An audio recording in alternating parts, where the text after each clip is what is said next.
السلام علیکم۔ Daily golf Urdu میں خوش آمدید۔ UAE، پاکستان اور دنیا بھر کے ممالک کی تازہ ترین خبروں کے لیے ہمارے چینل کو سبسکرائب کریں۔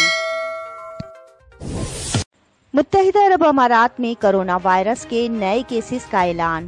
متحدہ عرب امارات میں 6 اکتوبر بروز منگل کرونا وائرس کے 1061 نئے کیسز ریکارڈ، جبکہ امارات کی وزارت صحت کی جانب سے جاری اعداد و شمار کے مطابق متاثرین کی مجموعی تعداد 1,07,094 تک جا پہنچی ہے۔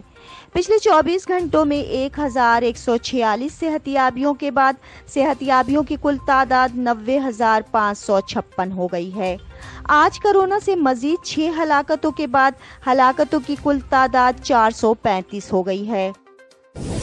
متحدہ عرب امارات کے رہائشیوں کو 15 اکتوبر سے راس الخیمہ ایئرپورٹ کے ذریعے ملک میں داخلے کی اجازت مل گئی۔ اتھارٹی کی جانب سے کہا گیا ہے کہ تمام احتیاطی تدابیر اپنانا لازمی ہوں گی، جن میں ایک منفی PCR ٹیسٹ بھی شامل ہے، جو سفر کی تاریخ سے 96 گھنٹے سے زیادہ کا نہیں ہوگا۔ ایئرپورٹ پر لینڈنگ کے بعد مسافروں کو ایک اور PCR ٹیسٹ کروانا ہوگا۔ جن کا کرونا ٹیسٹ مثبت آئے گا ان کو قرنطینہ سے گزرنا پڑے گا۔ قرنطینہ کے اخراجات بھی مسافروں کو برداشت کرنا پڑیں گے۔ مسافروں کو بھی الحسن ایپ ڈاؤن لوڈ کرنے کی ضرورت ہے۔ شارجہ میں 3000 کے قریب پارکنگز کو پیڈ سلاٹس میں تبدیل کر دیا گیا۔ تفصیلات کے مطابق بلدیہ نے پیر کو اعلان کیا کہ شارجہ میں 3 مقامات کو پیڈ سلاٹس میں تبدیل کیا گیا ہے۔ شارجہ بلدیہ نے بتایا کہ پارکنگ کی یہ پیڈ سلاٹس موالیج 3، النہدہ اور التوان میں ہیں۔ ڈائریکٹر پبلک پارکنگ علی احمد ابو غازین نے بتایا کہ رہائشیوں کو تبدیلیوں اور فیسوں سے آگاہ کرنے کے لیے پارکنگ میٹر اور سائن بورڈز بھی لگائے گئے ہیں۔ انہوں نے مزید کہا کہ ان جگہوں کا پیڈ سلاٹس میں تبدیل کرنا علاقے میں ترقی اور تبدیلی کی طرف اشارہ کرتا ہے۔ دبئی میں لفٹ میں اکیلی خاتون سے بیہودہ حرکات کرنے پر پاکستانی شہری گرفتار۔ تفصیلات کے مطابق ملزم نے خاتون کو لفٹ میں اکیلا دیکھ کر اس کے ساتھ جنسی حرکات کی اور ساتھ میں اسے شادی کی پیشکش بھی کرتا رہا۔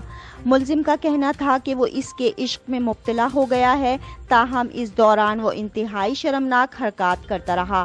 خوفزدہ خاتون نے لفٹ سے باہر آنے کے بعد پولیس کو اطلاع دے دی، جس کے بعد ملزم کو گرفتار کر لیا گیا۔ شیخہ جواہر کا شوکت خانم کینسر ہسپتال کے لیے 4.4 ملین درہم عطیہ کرنے کا اعلان۔ تفصیلات کے مطابق شارجہ کی سب سے بڑی تنظیموں کے زیر انتظام عالمی فنڈ نے پیر کو پاکستان میں کینسر کے ہسپتال کے لیے 4.4 ملین درہم مختص کیے ہیں۔ یہ اعلان شیخہ جواہر بنت محمد القاسمی کی زیر صدارت چلنے والے پروجیکٹ کے تحت کیا گیا ہے۔ واضح رہے کہ پاکستان تحریک انصاف کی جانب سے بتایا گیا کہ شوکت خانم ہسپتال پاکستان میں کینسر کے علاج کے لیے سب سے بڑے ہسپتالوں میں سے ایک ہے۔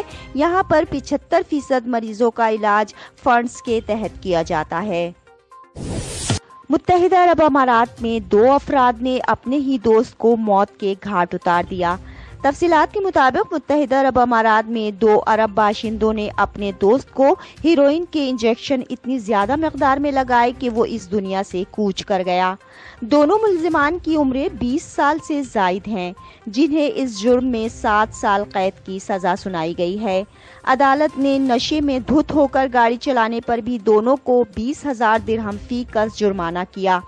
واقعے کی تفصیلات میں مزید بتایا گیا ہے کہ دوست کی ہلاکت کے بعد ملزمان نے متاثرہ شخص کی لاش کو کار میں ڈالا اور دوسری امارات میں لے گئے اور وہاں جا کر چھوڑ دیا۔ اب تک کے لیے اتنا ہی۔ اگلے بلیٹن تک کے لیے خدا حافظ۔